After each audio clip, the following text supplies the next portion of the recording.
And we're live. Welcome to a special edition of GEEKGASM. I am this is Meredith LOUGHRAN. Let me just drop this here. And hello. So this is part of the indie event. It is a special episode of GEEKGASM. I'm still learning the buttons over here on Indie Vault because we are live streaming on the radio as well as across multiple networks. And this hour is basically kind of girl talk. It's women in comics. We're expecting a few more people to pop in here, but I wanted to kind of go around and let you guys introduce yourselves really quickly, and then when we're done with the quick intros, then we'll talk about what you're doing, and then we're just going to chat. So let's start with you, Mog. Let's get you up on the big screen here. Wow. That's Mog. That is big. A lot of Mog. You like the ruler on my side? Upside down T square. Oh, tell us about yourself, Mog. Introduce yourself and where we can find you real quick, and then we'll get over to Ennis. Yeah. Hi, I'm Mog. I'm mainly an illustrator. Yeah, I do a lot of things now. I mean, I basically illustrate right now for comic covers. I've done some books as well. I did some interior books as well, and I also did some visual development for like storyboarding, background design, stuff like that for a commercial side as well. So yes, nice meeting you guys. Thanks for joining us. Thank you, Meredith, for inviting me. All right, and we're going from Mog to Ennis. Hi, I'm Ennis Iskander. I'm the writer and creator of Ava. I'm currently got my first issue on the Indiegogo in demand. It's illustrated by Timothy Green II. So yeah, thank you for having me on the show, Meredith. You need to work on your pitches a little bit better, man. I like the purple. I'm trying to find stuff over here. I'm like, keep talking. Keep talking. Well, I didn't want to be hogging the limelight for too long. Do you know what it is? It's more comfortable when we're a small rectangle, but when we kind of, you zoom us in, it's like we want to talk as fast as possible just to get out of being focused on. Like we just want to get out of the big rectangle. This is more comfortable. If you want us to talk more, just keep us small. Yeah, because I personally don't have my face on this morning. It was kind of funny because I was up until about 3 or 4 o'clock this morning, and I basically rolled out of bed and I looked. And Rob's playing in the background. We're going to invite him on here and give him a hard time. Hopefully he's put his face on as well. He did. I mean, Rob, you need to come on screen so that we can see you in your attire here, because it's got like that whole, Chip and Dale's kind of I was actually teasing him earlier because he was wearing a T-shirt, and I said to him, "You're not wearing your shirt and tie. Where is it?" I know. It's like, what's going on with the tie? Oh, hello! Shirt and tie and a waistcoat. And we're just waiting for the, You make a joke, but literally in the other interview I'm doing, so I'm sitting there, and since this is my son attacking me. So as I'm doing that and getting ready for the show, he's starting to ask. I'm asking him questions. I go like this. And all of a sudden, I feel rips on the in the middle of asking him, because I guess I've been working out my back a little bit more to strengthen it because of the injury. And right there is just enough muscle where I broke it. I'm like, I hope that didn't get picked up on air. I know. It's like, what was that, Rob?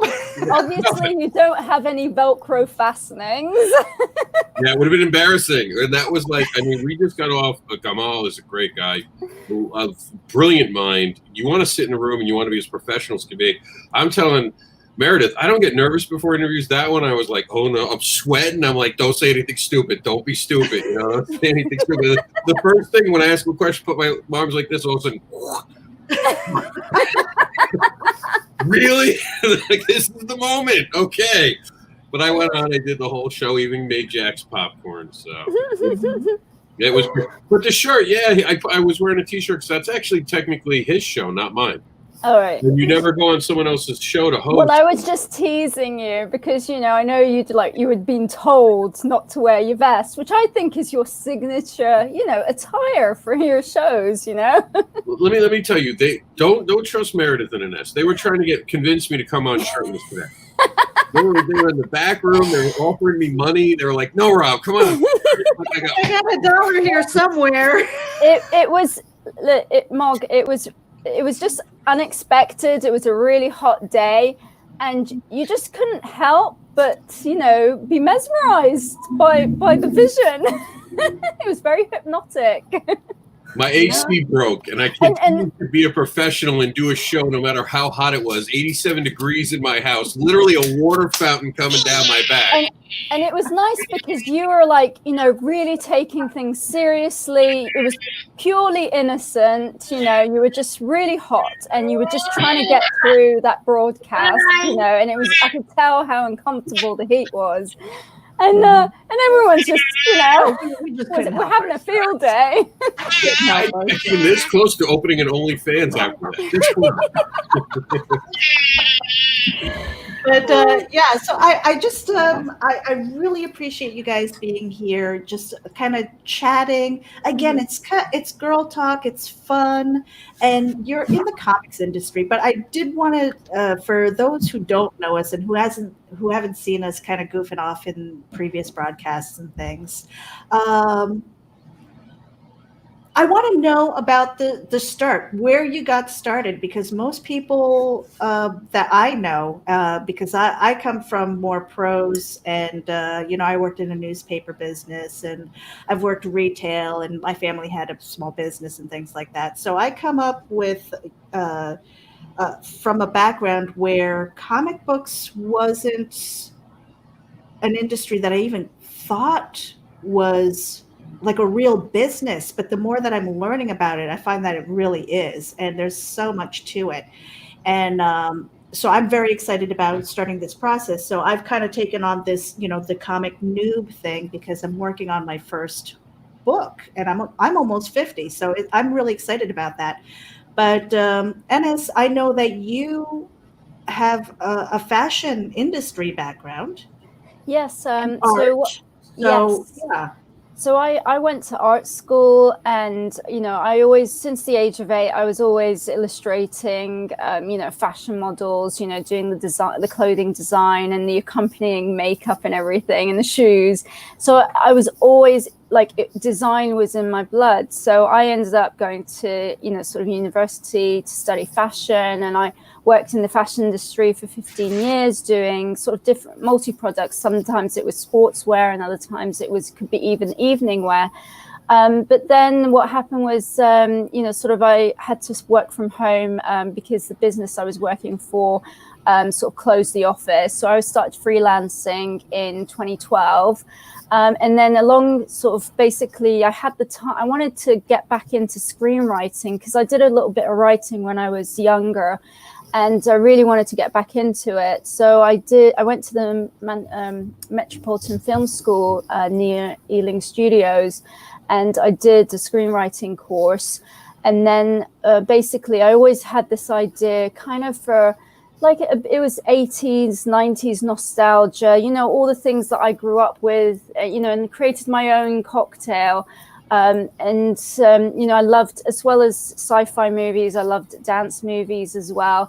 And, you know, I just wanted to do sort of my version of an epic sort of sci-fi, sort of fantasy fiction film. Like, you know, I'm a big fan of Blade Runner, so it was kind of incorporating the cyberpunk. You know, you see her, she's in her costume. I absolutely love burlesque. So, you know, it was all my loves, like, just all knocked into one.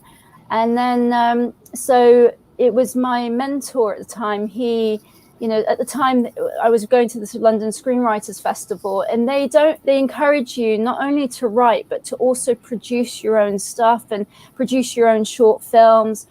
Because mine was a sci-fi, my mentor said to me, actually, you know, you've got your fashion art background.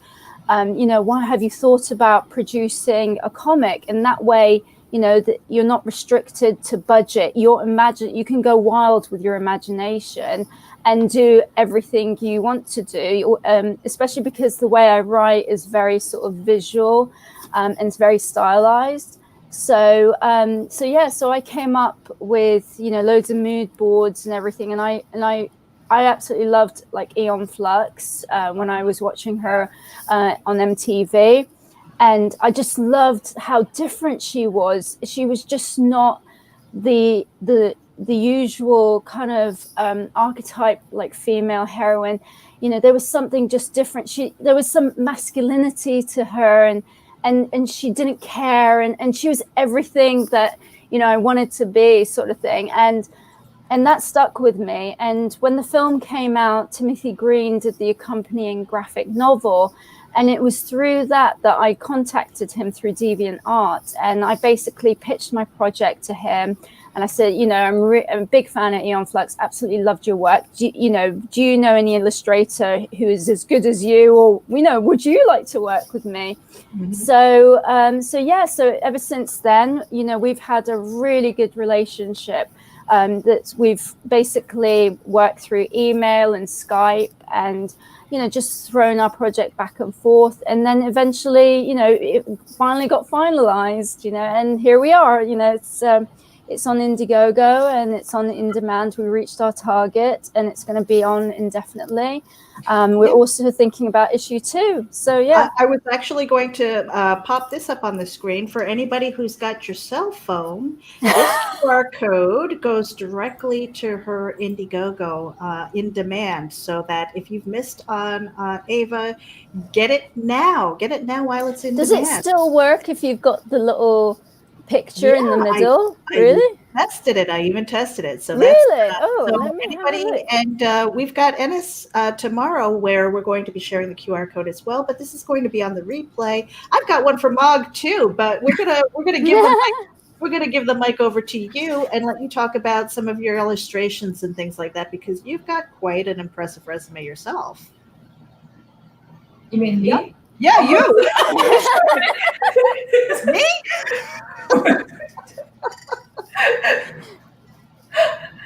Speak, woman, speak. What do I say? Well, I mean, some of your illustrations, though. I've seen some of your work. You've been doing the comic book circuit and everything.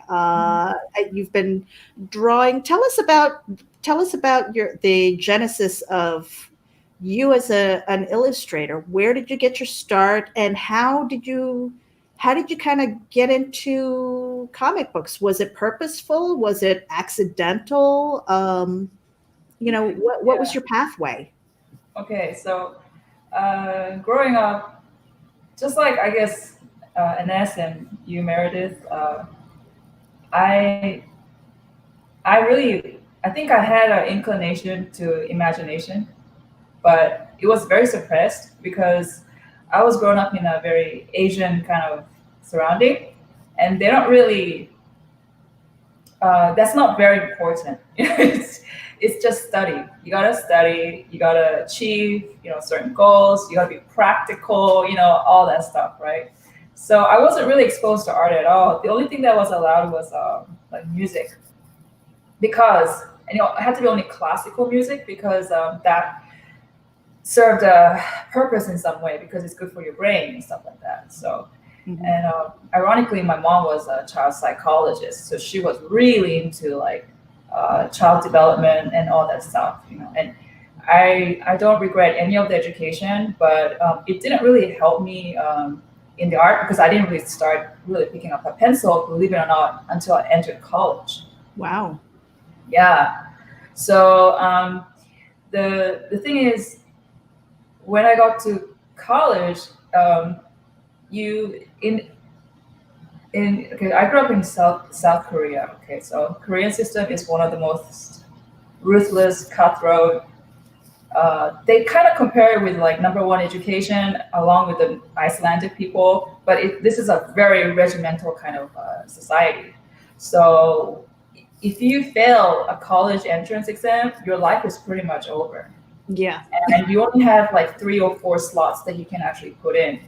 And I tried all majors. Like, first it was medical, second was law, third was linguistic, which is government.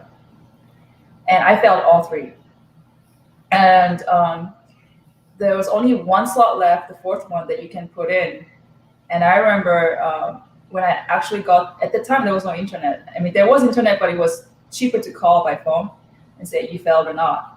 So I got the result, and my mom's like, what am I going to do with you? Because you failed everything. and then what happened was I said, well, to be honest, I've always wanted to do art. And she's like, oh, well, I mean, it's the last slot, what do you have to lose, man? So I couldn't. I put in the slot for the art, and then I actually, by some miracle, I passed and I got into college through art, which I had no skill developed. I got into by sheer luck and sheer academics, because I was so good at written exams and stuff like that, that I passed through flying colors. And then I just got in, and I just suddenly was thrust into this art world. But until then, imagination-wise, the only outlet I really had was books. I read lots of books because that was the only thing that was permissible in the household. And comics was not permissible at all, because that was considered like junk art, like trash. You know how especially in Asia, it's more so, which is weird. But now I'm sure it's completely different. Right now, it's like art is more out in the front and it's more respected. But back then, it was worse. And it was like cartoons. It's like what was that? It was junk. But well, see, like, my mother's Korean. She grew up in Seoul, Korea, and so she's an immigrant. She came to the United States and she got her citizenship. I think 7. But so I remember just kind of growing up in a multicultural household where school was everything, and I was like, I didn't feel like it, maybe it was rebellion or whatever, but they always, my sister always had the straight A's and she never even tried. I was just like, let her get it. I'm just going to go do my own thing. So I'm kind of like the odd child. They don't quite know what to do with me because they're like, what do you mean you're writing? What do you mean you're podcasting and stuff like this? What do you mean you want to act? And they didn't know what to do with me. So I was perfectly happy to let my sister get all the straight A's and take the academic pressure, Yeah, it was the same for me going into fashion because, I come from a family of doctors and lawyers and, sort of my dad just said to me, well, I don't know that many fashion designers apart from the famous ones. So, there's only a handful, it seems like there's only a handful of jobs out there. How are you going to make your way in the world? And what people don't realize is that, there is masses of fashion designers that are in the, sort of background, sort of working for manufacturers, even for the designers. The designers don't always actually do the work. We're the part of the minions that, do all the, the hard work, and they just take the credit for it, as long as we're adhering to their signature style. And they do more the creative direction because, they've gotten to that stage in their lives where they can take a back seat to it all. But, so it was pretty, definitely the black sheep of the family. But, I've always been curious for people who do fashion. Yeah. Like, were you that kind of kid where you wanted to only wear what your taste was and you didn't give a crap what other people thought? You wanted to make a statement? Is it like that? Yeah, I did wear some weird things. But, I thought it was cool at the time. You know what I was subjected to? My mother, in her quest to save money, decided, because this was back in the late 70s, early 80s, where perms were big. And my mother decided that she was going to save money, and she did a perm for me because I insisted on having curly hair, and she used the smallest curler. Oh no! She used the smallest curlers, and I knew as soon as she took out that first roller that I was going to have an afro, and I did. And I Have you got never. a picture of it? You've got to like I share do it. somewhere, and it's huge because my hair was this long. I go from extremes. I go from really long hair to really short hair because I don't. Wow, that is long. I donate my ponytail usually, so I'm waiting for it to be a little bit healthier. But I'm getting kind of old, and they're getting to a point where like, you have too much white hair. We don't want it anymore. So they can't even dye it. Yeah. But so when it came to fashion and things like that, it wasn't because I wanted to, but I started sticking like crazy ass things in my hair. Just to say I did this on purpose, even though it wasn't. It was just I was horrified, but I didn't know what else to do. So I was making my own statement, but it was out of necessity. Oh, I did loads of things with my hair. I mean, I remember like, you know, I even bleached the sides of my fringe, you know, because at the time it was like Vanilla Ice did it. It's cool. So I bleached. I even went through the phase of using sun-in, and instead of going blonde, my hair went ginger. And what else? Oh, hair. Like I think one day I thought it was really cool if I could dye my hair purple. And I'm telling you, if no one compliments your hair, you know, because you've dyed it this really ridiculous color, it's probably because it looks so bad they just don't know what to say. My God. But yeah, no, my mum used to make clothes for us, and I think I just found it really so beautiful to be able to create clothes, and I love dressing up. And you know, even from the age of 11, I was actually sewing. You know, I was in primary school, and I was like on the sewing machine making clothes, and you know, so I was a bit of a prodigy. I think I'm not so good at it now. I mean, apart from the fact that I proudly made 3 pajama bottoms for my daughter the other day. Oh, actually, so it's just that sense of achievement. But like now, it's more, you know, I'll sit in front of the computer and I'll design sort of like a garment, and I'm working on a project for like currently it's just my personal project, you know, of my take on the latest Adidas fashion, and sort of being inspired by Billie Eilish and her like kind of signature badass, you know, I don't care, sort of also mixed up with Beastie Boys, you know, sort of that 80s kind of you know, sort of like graffiti scene, you know, things like that. Just yeah, a lot of 80s nostalgia. You can tell I'm a child of the 80s. Yeah, we're gonna bring back the leg warmers, guys. Oh, absolutely, and leg warmers all the way. I wonder if Mog has a Valley Girl accent. Oh no, here we go. What's that? Did you ever watch Clueless? Yes. And all the little sayings. I actually downloaded a list of some of the Clueless quotes. Oh my God, like totally. Well, there was what? As if. As if. Oh my God, like gagged me with a spoon. Oh my God, I am totally bugging. Oh. Or, okay, so he is kind of a Baldwin. Okay, that wasn't done in a Valley Girl. My Valley Girl accent is terrible, by the way. I used to have a slight American twang, but I've lost it now to the Britishness. Okay. Oh my God, so funny. Some other quotes was, she's a full-on Monet. It's like a painting, see? Up close, it's a big, what's it? From far away, it's okay. But from up close, it's a big old mess. Oh, no. And you know what? Actually, if anybody is watching on the live stream on YouTube, I've got a QR code for Mog Part 2. We're going to put that up here. So, whoops, let me get rid of the comment here for a second. We'll get to you, Carl. I promise we'll get to you.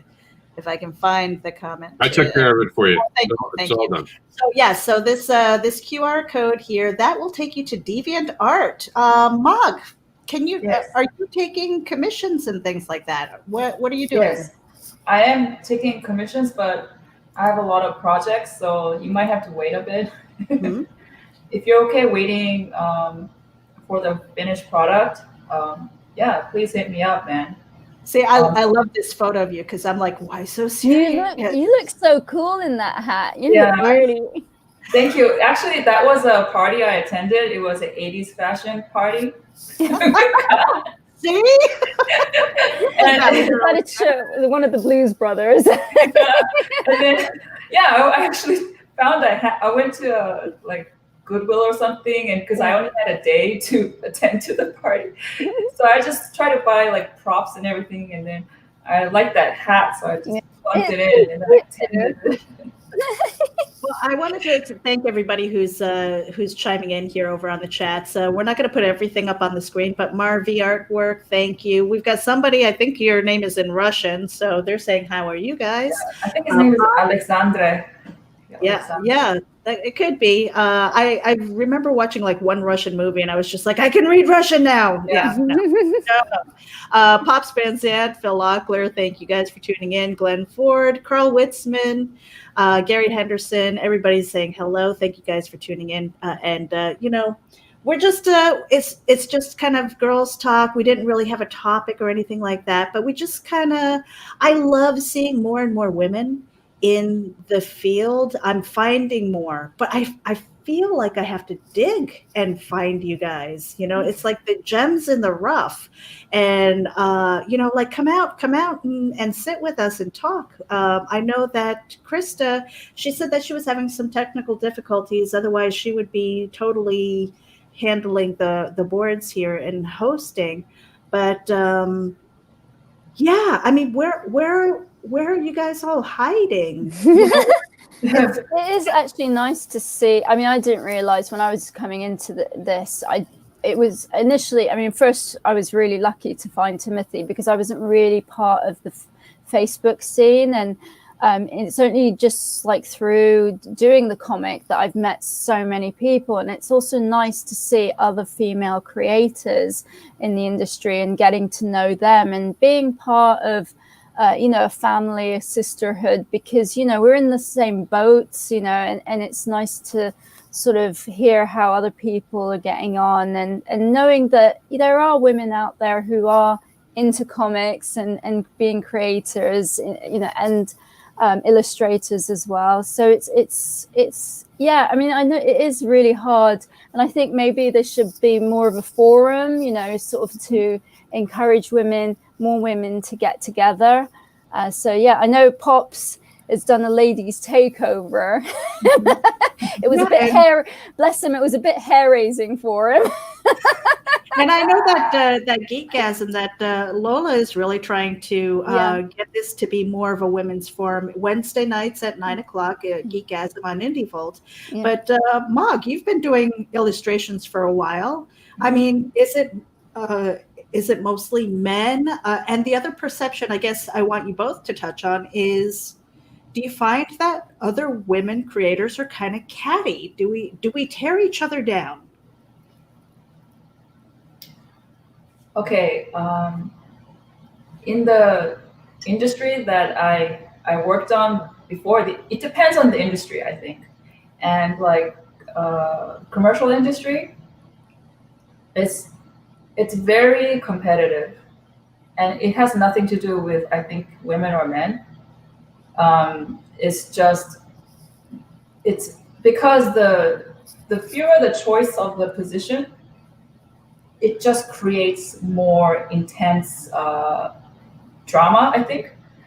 Like just like in sports world, right? Or even I guess modeling, whatever. Like it's only a few percentage there's a position for that. And it is you have to have that mentality. Like you gotta really just be on top of everything. It's like a razor's edge. However, going back to the question you asked, like how did you get into it? Like is it accidental or purposeful? Like for me, I'm kind of an exception where I'm always somehow accidentally getting into an industry. So the commercial thing, I really did not ever like imagined or wanted to go into, but it was them who approached me. So the other exception of not being into that dog world is you just gotta do a good job. if your stuff is good, it's gonna naturally get noticed, you know. But then now here's the funny thing though. Once I actually started working in that, right? Everybody is, the bigger the project, the bigger the prestige or whatever notoriety, the more everybody is super nice. It's weird because in a way, because it's such a huge, the more people that are involved, production, it's so true. And I thought I was the only one who thought that. But there's this famous writer called Orson Scott Card, who wrote Ender's Game. He actually found out himself too. He thought this would be like a ruthless dog-eat-dog world kind of thing. But when he started to work with production teams, everything was working so nice, and they were really nice people. Because at the end of the day, people only want to work with people if you're nice. So in the beginning, like, you can be good and all that, but then even like my other friends who work in the commercial industry, they're like, yeah, like after a while, if you're just kind of an asshole and you can't work as a team, they don't want you. You're freaking out. So you need to have, that's what I really learned, like working more in a team setting, like a team goal, like a production team, the less ego you have, the better. Because art direction, they're like, here's a sentence, here's the line, you gotta do, just draw it. I don't care what you are, blah, blah, blah. This is the deadline. This is let's work together, man. You know, communication, let's keep it open. But if you're a create stink and all that, like, oh my God, you criticize me and stuff like that, they just drop you. They don't say anything bad. They just drop you. That's the big sign, you know? Yeah. Goes. So, yeah. Well, and I think that the interesting thing too is that you took an opportunity where you could have very well said, you know, like that Korean culture, the Asian culture, again, being like, oh no, that's beneath me. You very well could have said that and done that and been on a totally different trajectory. But here you are. I just find that fascinating. Yeah, I don't know. I'm just happy if I get, you know, like if I can make a living just doing art. That's just my dream. Like, the only dream I always had envisioned since I was a kid was I just want to be left alone in a room, like this attic here, and I don't have to deal with people, and I just gotta do art, and I get paid for it. That's it. But the ironic thing, the biggest mistake for anybody starting out, I think, is the more it's about you, in a way that's gonna, what do you call it? You're jabbing yourself in the foot or something like that. It's about the people, the fans. It's funny because the more I'm progressing in my career, the more I'm talking to people like yourselves. You know, you guys are lovely. The more I need to expand, like socially. That's the funny part, and yeah, that's a bad dream to have. Live, you know, working by yourself in an attic, so people will leave you alone. That's not good mentally. but inertly, like, if you are that kind of type of person, you gotta fight it. It's hard. I don't know about you guys. I don't know how social you guys are. But I was never social. But Ennis, I'm gonna toss the mic back to you because you know, fashion industry, you think very catty, and then comic books again. Yeah, it's almost like you know, like what was that show? Big Bang Theory. You know, a girl walks into a comic book store and she's like the unicorn.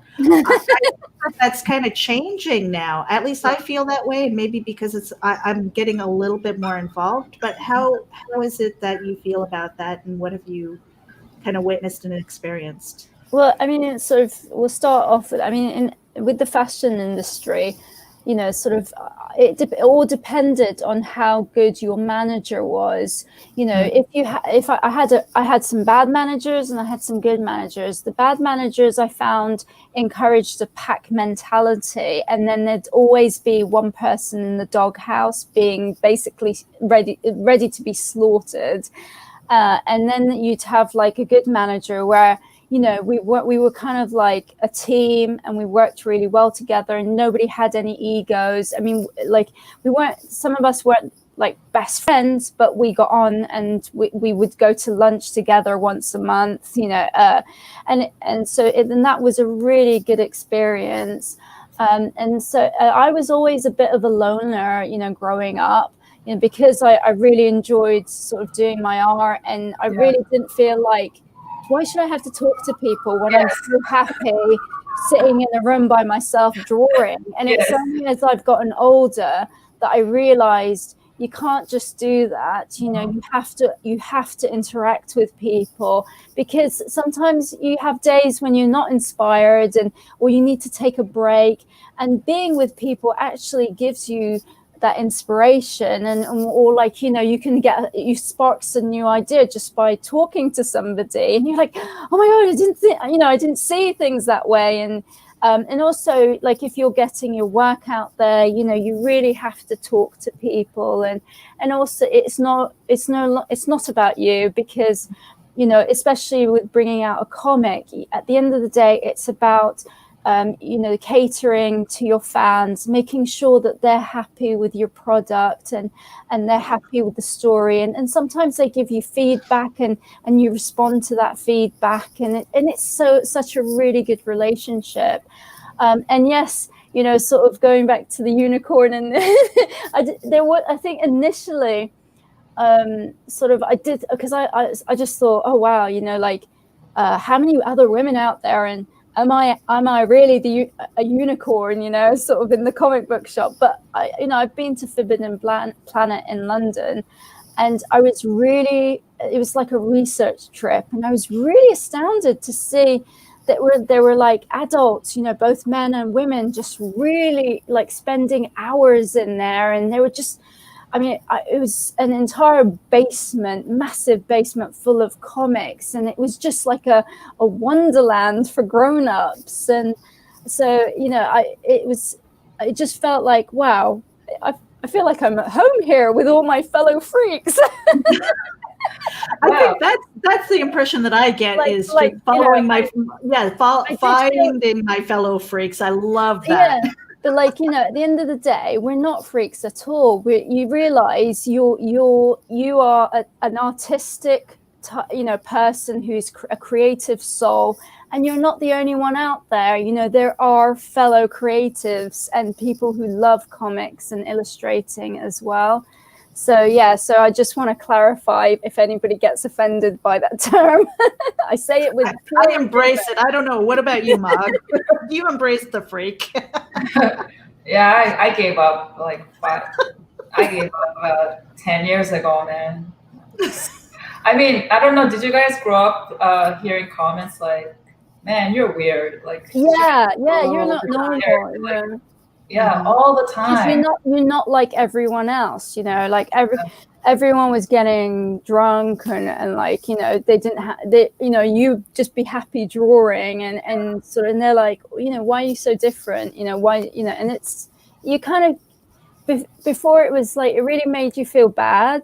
Now you realize that, you know, you're basically, there's nothing wrong with you. You're just a creative, and in a way, it makes you slightly extraordinary. So, but when I was growing up, though, it was heartbreaking, because I just didn't fit in with any of my, you know, I wanted friends, and I just it was like I didn't fit in, you know. I had my Korean relatives were like, "Oh, you're like the fat American child," and the American relatives are like, "Well, you know, you're Korean."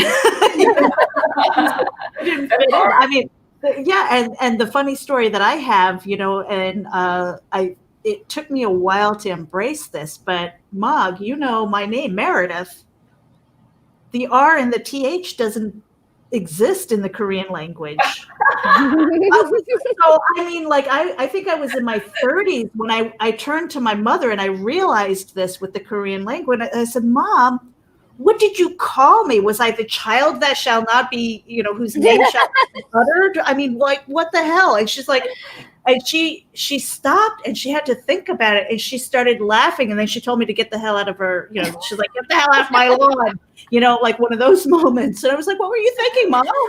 You know, like, what did you actually call me as a child? So I embraced the weird just from that. I was like, I was born that way, you know. I had no choice. I think it is usual when you come from when you're part of two different cultures to feel a sense of duality and a sense of being torn between the two worlds and not actually fitting anywhere. And it is you do feel like a sort of, it's like you could try to find a pair of shoes that fit and there's nothing there, and you're a transplant too, though.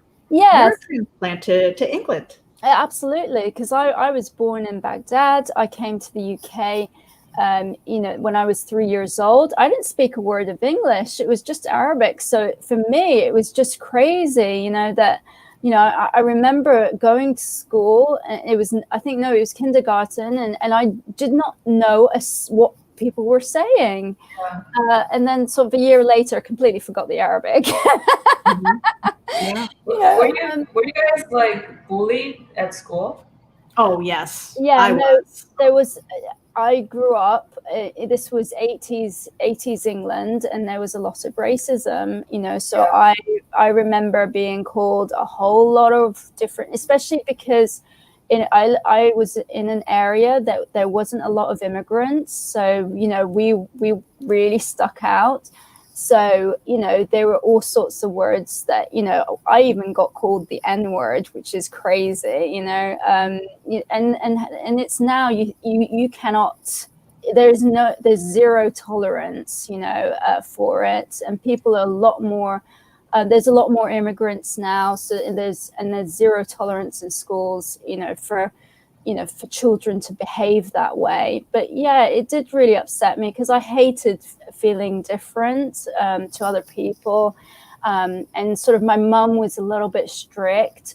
So, I remember like there would be like a camping trip, an overnight camping trip. All the class went except for me.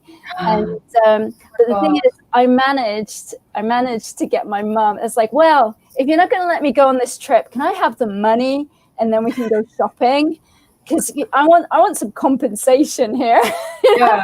So I had a shopping spree instead. But yeah, I just all the time got fed up of being different, But now I embrace the difference, What about you, Mog? Because you moved to the States, so English was a second language for you. Yeah. How old were you, and like what was society like for you? Well, my dad worked in the government, so since I was a child, I actually traveled all over the place, like Australia, Saudi Arabia, Egypt, Russia, all that stuff. So I was always like duality world. Mm-hmm. When were you in Saudi? When I was like freaking, I think I was an infant, and until like 3 or 4 years old. Since I was born, I just was shipped around. So was that in the 80s, 90s, something? Yes, the 80s. Yes. 80s. All right.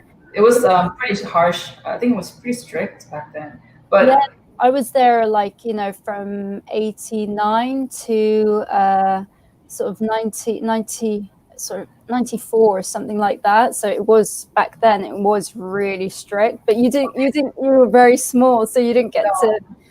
I experienced my entire teenagehood there. Oh God. I just remember, though, even as a kid, sometimes you have these weird memories that stays in you because it's so weird. Mm-hmm. I remember the ladies that our neighbors. It was an apartment complex, and they always wore black, and they freaked me out because they were like, it was like a white wall, and then they all wear black from head to toe, shrouded, and they congregated like crows.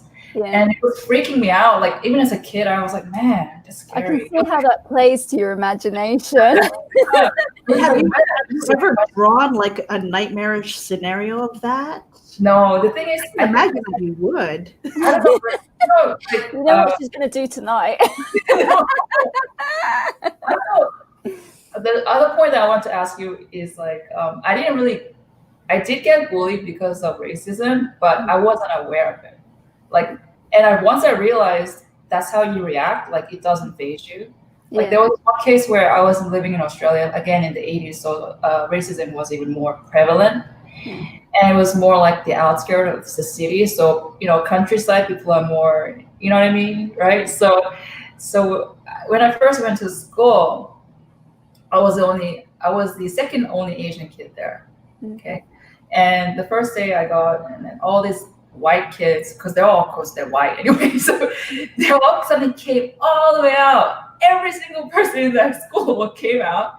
And then they started to do a ring around the rosy around me.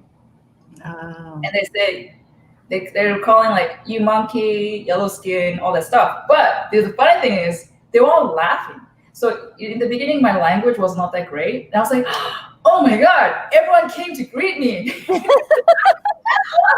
Lost in translation. The expression is so happy, you know?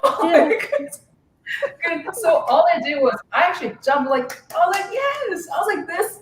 And then they immediately stopped the bullying. Yeah, they took it away from you. They just want you to cry. Yeah, and they want to see you hurt. And when they see you hurt, they've achieved their goal. Yes. And then when I was giving the opposite reaction, it worked 100% of the time.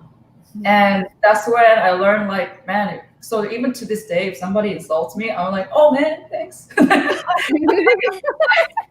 don't realize it. That's it's like, oh, you something mean. It's just like love. Wait, is that all you got? So is that all you got? Don't give up the day job. I don't know. I don't know when people insult me, because I'm like, man. So I always, like, after you think about it, it's like, oh crap. But it never happens again, because you don't give that reaction that they want. That was the key. So what I wanted to ask you, that's why I asked you, like, were you guys bullied? Did you guys, because of all that, you know, negativity around you, like, did you learn to, like, just become, yeah, whatever, man? Or like, do you hold it in, like, oh, like that? No, I kill people in fiction. I mean, people ask me, they're like, oh, you're just, you know, you're smiling and you're so pleasant. I'm like, no, don't mistake professionalism for, like, I'm killing you in my mind. Oh, wow. Like bloodletting all the time. You're like, deep down, you're Homelander from the boys, you know, like you can zap them. You have like this kind of sinister grin. And you just, I've only let that monster out a couple of times, and it scared people, and I was just, no, back down. Wow, no, I mean, I'm now like, I mean, sort of, I remember this was sort of, I think it was, 6 years ago. It was around the time when the English Defence League were protesting in London. And so me and my mum were like just walking by. I was pregnant at the time. So there was a pub we walked by, and you could see one of the protesters was sat there having a beer. And my mum in Arabic said, oh, I could do with a beer right now. And, you know, this guy was like, in English, like, you know, you're in this country, you have to speak English, you know. And I, you know, sort of, I just thought, like, you know, do I sort of stand up to this guy or just move on? And I just thought, oh, you know, I just wanted to say to him, your mama must be really proud for you to be picking on a pregnant woman and a grandma here, you know. And by the way, I speak English and I speak it 1,000,000 times better than you, so F off, you know. Because, you know, you could tell he's probably not picked up a Shakespeare book in his entire life, and I have. I've done a whole load of Shakespeare, so yeah. So, you know, you just sometimes you got to let the idiot, you know, just, you know, move on. You know, thank you. I love that film, by the way. Taking about. Oh, I was watching the clip in the nursery the other day. Wow. Oh yeah, we were having a good laugh. But yeah, no, I have recently had an issue with my neighbor, and you know, sort of you know, I was talking to my boyfriend about it, and he said to me, listen, you cannot let him hurt you. No matter what you do, he is not going to like you, you know, because at the end of the day, he has a problem, and that's potentially, he could be, you know, a misogynist, you know, he could be a sexist, and he could also be potentially racist. And, you know, all that happened was basically, you know, I had a fence post that's not in a great position, and I politely spoke to them and I said, is it possible for me to move this fence post? You know, and how about we change it and all that? And they were like, no, we don't want anything touched. You know, it could affect the sale of the house. And I was like, what do you mean it could affect the sale of the house? It's not exactly a deal breaker. I'm just fixing, you know, they did not want to work with me at all. They were just completely inflexible. And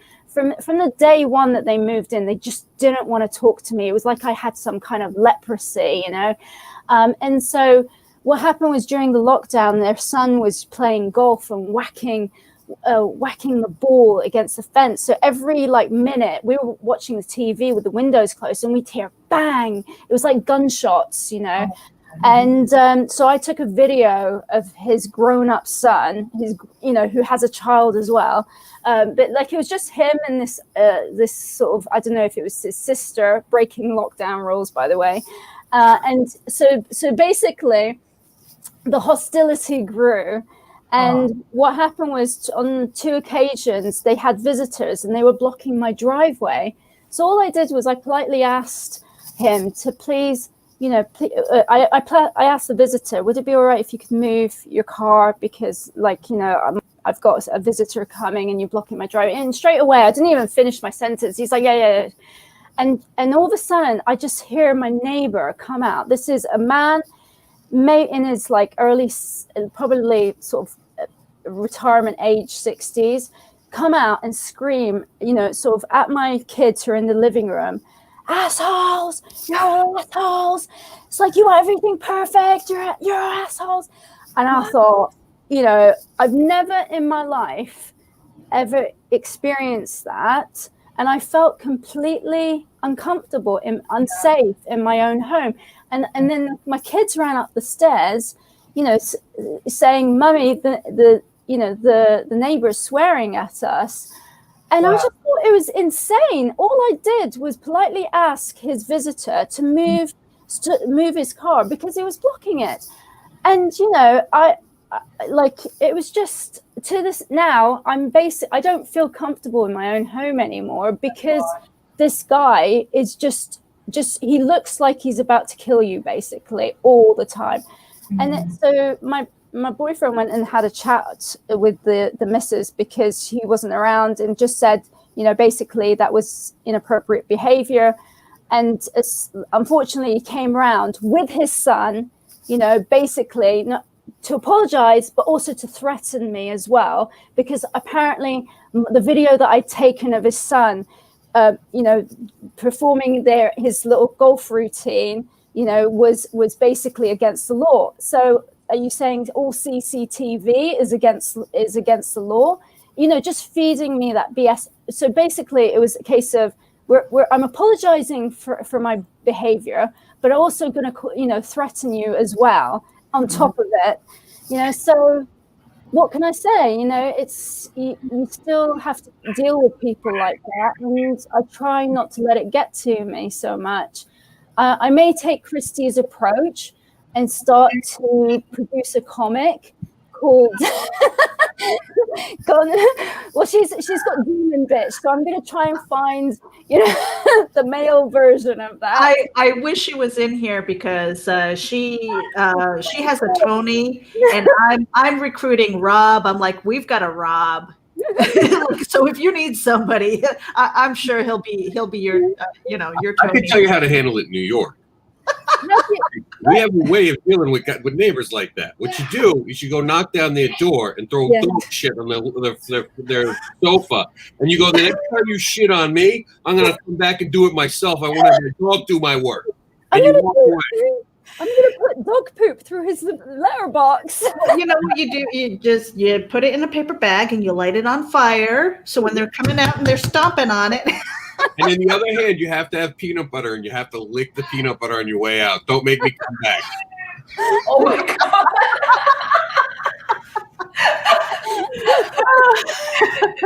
Well, on that note, ladies, we've got about 5 minutes left before it goes over to Sierra Nova Comics, who is headed by Ken Moquin. I think I'm saying his name right. But, it's been such a pleasure, and I definitely want to get you guys back on here. We want to go around the room and just, again, we're going to flash your QR code so that people know where to find you. That's the great thing about the visuals is if you've got a cell phone and you're traveling, you can scan the QR code. It'll take you right to Mog's DeviantArt site and Ennis's In Demand with Ava. Iva. Ava. All right, you keep changing it. It's just like I only changed it once. but you keep going back and forth. It's like tennis. There you go. That's the art print. Oh, that's beautiful. Wow, beautiful. Hey, I know that I saw the there you go. bag. I saw the book That's bag. the art print. So these That's are the postcards that there you go. It's so tasteful. Yes, it's tasteful stripper. Okay, no, sorry, I mean tasteful burlesque. That's never been said before. Tasteful stripper. Congratulations, you've coined a new term. Wow. Yeah, no, I did it in an artistic way. Yeah. And there's the bags. Woohoo! Wow. I ordered love one that. each for my daughter-in-laws. So they're going to be getting Ava in the Oh, mail. that's brilliant. Thank you so much. Yeah. No, I'm loving the merchandise. I want to do more, but I'm trying to calm myself down. I'm thinking about t-shirts with strategic jewels placed upon them. I approve. That's so that you can do the I think cosplay. we should get one in Rob's size, Well, I'm waiting for Rob to come on camera and just reveal whether or not he's got a shirt because girls have been misbehaving. We've been teasing Rob. It's kind of cute to see him blush. We can't help ourselves. Do we have a picture from the dreaded day? No, Meredith didn't have time. I could find it. The show is recorded, right? No, it got deleted somehow. Accidentally. No. Somehow, somewhere. That's not right. Although I did really take Randy's consideration into he said no shirts without sleeves and no being shirtless. I found the workaround. I do this. That would work. Now don't tell Randy because he gets mad. He gets really mad and dirty. What's Randy's problem? Is it like armpit hair or something? No, I mean it, right? I got cleaned up today. Landscaping in action right there. That's right. I got pretty for the show. Just for you, Meredith. So on that note, no, you guys missed totally what I said earlier this morning, and I don't know how I'm going to walk that back. But anyway, I'm going to put up this. Rob's dying because he knows. He was yes. there. Oh, I'm sorry, Meredith. How can I get a print? The one you just. Oh, the print. Yes. It's currently a complimentary. If you go on the Indiegogo in demand and just buy yourself the comic, this will come with it. Because I was feeling very generous at the time. Maybe a few too many glasses of wine at the time when I made the decision because I didn't realize I was going to have to go up a size on the book mailer. But yes, you take advantage while I'm in that happy mood. Yeah, and I'm going to put your QR code up here. So there you go. who's got a smartphone, you can scan that and it'll take you right to the Indiegogo in demand. And as long as you have one sale within a certain amount of time, that is going to stay active, right? Yes, if you scan that, it does actually work because I've just tested it out. And that's brilliant. Cool. And then we're going to put up Mog's here because that is going to her DeviantArt. And she does take commission work, but she's a little bit busy right now. So, Mog, let people know where to find you and when your availability might be. Oh, just hit me up actually through Facebook Messenger. I don't know why, but it just turned out that way where I do all my commissions and negotiation through Facebook now, which is actually pretty nifty. So yeah, like if you want any commissions or prints or anything like that, please just DM me. It's very fast and expedient. So I'll give you guys a response. And on that note, guys, I want to thank you very much. Rob, you have anything to say or? No, I've been sitting back, eating popcorn, listening to you ladies. I appreciate everybody tuning in. Up next in the next hour is Sierra Nova Comics. If you are not following them, definitely check them out. They are on the Indie Vault and the Geek Insider playlist on YouTube. Make sure that you subscribe to the YouTube channels and then share this out to all of your friends and things. You know, this is part of it. We want to network, we want to have a good time. And ladies, I want to thank you so much. I'm sorry that some of our other guests weren't able to make it. I know that I was a little bit nervous. Rob, I appreciate you for being my backup and losing this shirt. Yay! He's like my brother. It's like, oh, I gotta brush my teeth now. All right, bye guys. We're out of here. Equal opportunities here.